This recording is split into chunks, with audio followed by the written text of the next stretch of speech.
Alright guys, working on a 2015 Chevy Cruze here. Doing some work to it here. I thought I'd throw out a little video here on your plastic coolant tank. A lot of times, this one here is a new one. I went ahead and already changed, but I was going to go ahead and throw out a video there on how to remove these in case some people don't know how to remove them, because they do crack down in here around the fittings.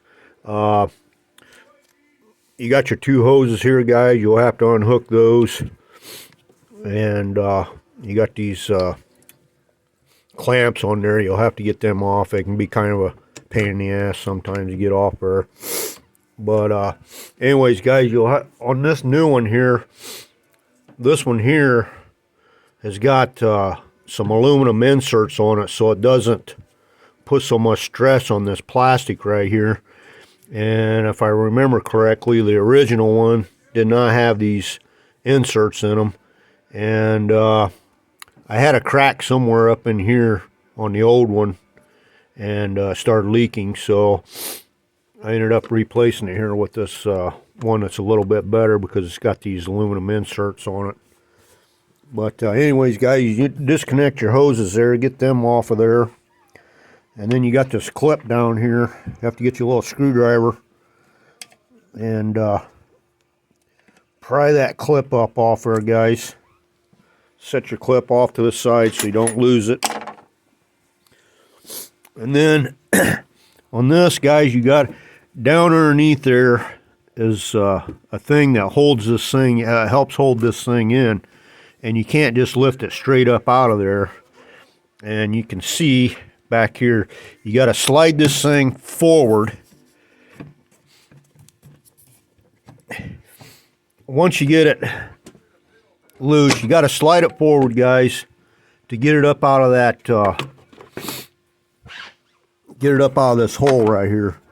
As you can see on the bottom of these, they got this plastic piece here, and you can't just lift that straight up out of there. You got to slide it. You got to slide it forward a little bit to get that, to get this plastic here piece up inside this bigger hole here. So then you can lift it up out of there, guys. So I thought I'd throw that video out there for some people who may be having some problem with that, because especially if you're going to reuse your tank and you start yanking on that, you'll end up breaking your plastic off here, and then you'll definitely have to get a new coolant tank. So anyways, guys, I thought I'd throw that video out there in case somebody's having some issues. We're trying to figure out how that thing, and then once you put it back in there, you got to put it in just about right here, and then you got to have it back behind that clip, and then it slides in there, guys, like that.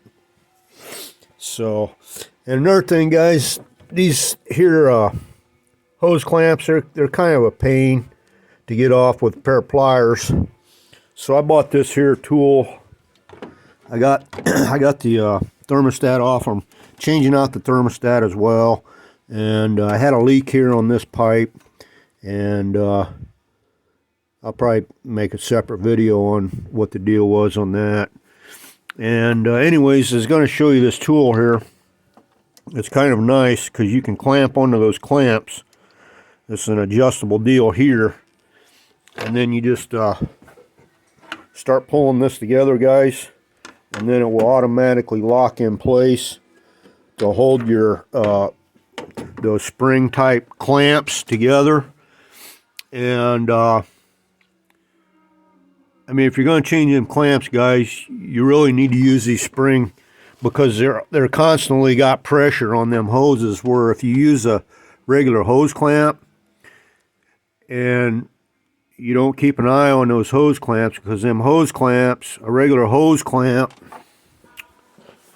see if I got a clamp here, I'll show you. Like one of these hose clamps here, guys, they will eventually start working loose on you, and then you will start getting leaks around your hoses. So that's the reason they started doing those. Back in the old days, you used to use the those type clamps there that I just showed you, and these here clamps, like I said, they're constantly got pressure on them. So that's why the reason they went to those kind of clamps there, guys. So, but this tool, like I said, this tool really helps out if you, especially when I took this one here off, I had a really hard time. I mean, it'd be really hard to get to a big pair of pliers down in there. I mean, you can do it, but it's a whole lot easier with this tool. You can get that tool in there, clamp it down, and then, you know, take your move your clamp back out of the way, and then twist these hoses a little bit to break them free on your thermostat there, guys. So anyways, guys, thought I'd throw that video out there for you. Some people having some issues maybe getting this coolant tank off there, guys. So that'll wrap it up on how to replace your plastic coolant tank here on one of these Chevy Cruzes.